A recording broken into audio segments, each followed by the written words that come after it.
When an empath stops forgiving, what falls away are not masks of the unconscious, but the social roles produced by power. Not only do others become legible, the empath sees how they themselves were fashioned by norms that reward docility and call it kindness.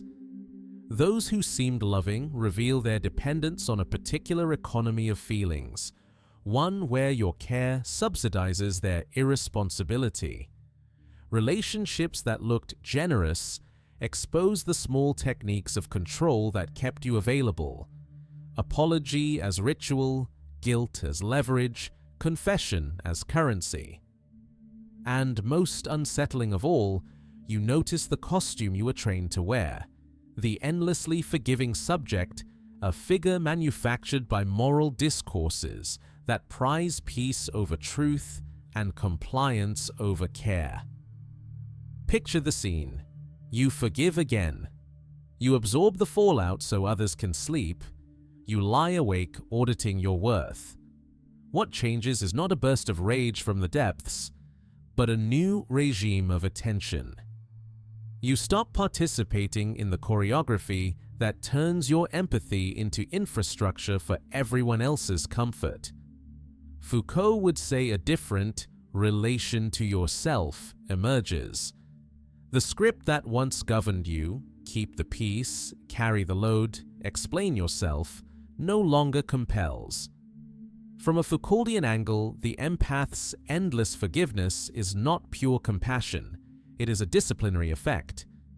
Modern power does not mainly punish, it produces subjects fitted to institutions, family, school, clinic, workplace, platform, through routines, examinations, and norms. The good empath is a subject position, reliably available, conflict-averse, eager to self-accuse. You learned early that social inclusion is exchanged for self-erasure. This is not a secret pathology, it's a training.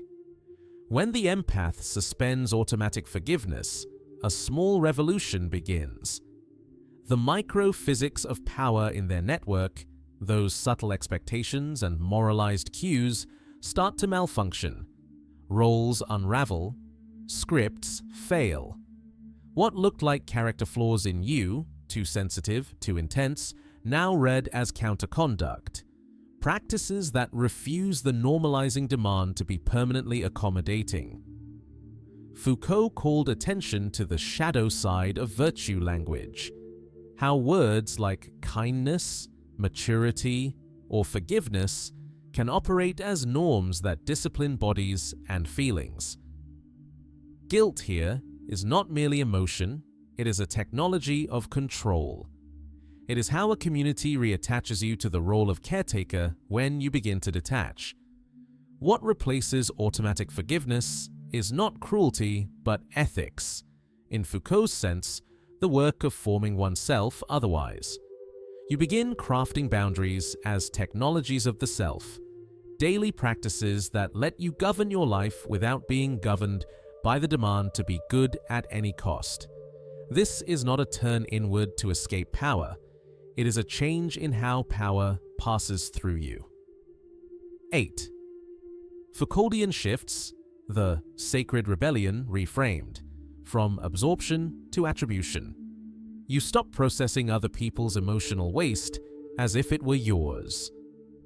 This is the birth of a boundary, a line between what belongs to your care and what belongs to their accountability.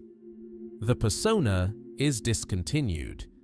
Foucault called it the death of the persona as a compliance device. You withdraw from the performance of permanent availability. "I'm fine" disappears from your script. Manipulation becomes a method, not a mystery. Love bombing, selective confession, strategic helplessness, now legible as tactics within a power relation, not as accidents. You stop projecting your integrity, you practice diagnostics of tactics. Guilt loses its jurisdiction. You notice guilt operating as a disciplinary summons, a way others call you back to the role. You answer with criteria, not apologies. Standards become explicit. relations recompose. When a subject position changes, the network reshapes. Exploitative ties dissolve, reciprocal ties deepen. This is not cruelty, it is reconfiguration according to clearer norms of exchange. Anger is authorized.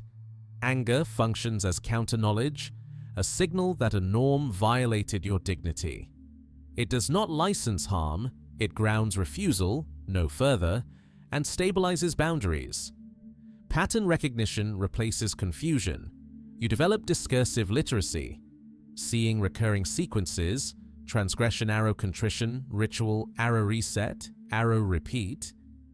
Discernment is not paranoia, it is competence in reading power. A different self takes shape. Not a true inner essence revealed, but a new mode of subjectivation. You become a person formed by practices of clarity, refusal, and parrhesia, fearless speech that tells the truth of a situation even when it disrupts harmony. This transformation is costly. Old circles may call your boundaries cold because the old economy depended on your self-abandonment. Expect moralizing. You've changed. In Foucauldian terms, what threatens them is the break in the regime of truth that named your self-sacrifice love. What then is forgiveness after you exit the discipline of niceness? It becomes ethical and conditional, offered within a framework of truth-telling, consequences, and reciprocity. Not a bypass of justice, but part of it. Not the erasure of harm, but the refusal to let harm continue structuring the relation. Forgiveness becomes a practice of freedom, not a tool of normalization. Freed energy returns to creation, projects, learning, health. Bodies often calm when they are no longer conscripted by other people's crises. The nervous system exits permanent surveillance. You become capable of conscious relationships, two agents meeting without scripts that require one to disappear. The wider effect is contagious. Acts of parrhesia, clear boundaries, honest naming, alter the local field of power. Others learn that empathy does not mean servitude. Care without reciprocity is not virtue, but capture. Your refusal is not merely personal, it is political at the level Foucault cared about most: the everyday.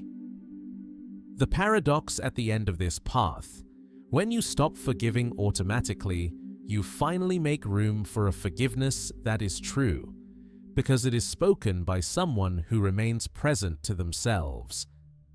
A forgiveness that neither denies harm nor mortgages the future. A forgiveness compatible with dignity. Call it what Foucault would. Not salvation by inner light, but the practiced art of freedom. The slow, skillful work of refusing the roles that make you smaller, and composing a life in which empathy serves truth rather than obedience. If this exploration made you think differently about forgiveness, power, and freedom, make sure to subscribe to Projected Minds, hit the like button, and share this video with someone who needs it.